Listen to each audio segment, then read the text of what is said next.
नमस्कार शेतकरी मित्रांनो, तुम्हा सर्वांचे आपल्या YouTube चॅनलवर हार्दिक स्वागत।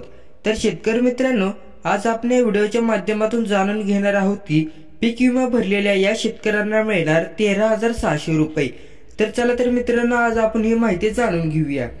महाराष्ट्र सरकारने सप्टेंबर-ऑक्टोबर 2022 मध्ये अतिवृष्टी आणि पुरामुळे बाधित झालेल्या सुमारे 12 लाख शेतकऱ्यांना मदत जाहीर केलेली आहे। 10 जिल्ह्यातील या शेतकऱ्यांना 3 हेक्टर पर्यंत प्रति हेक्टर 13,600 रुपये पीक विमा भरपाई मिळणार आहे।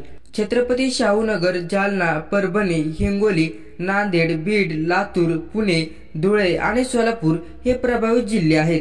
या जिल्ह्यातील शेतकऱ्यांना नुकसान भरपाई देण्यासाठी सरकारने 1200 कोटी रुपयांची मंजुरी केलेली आहे।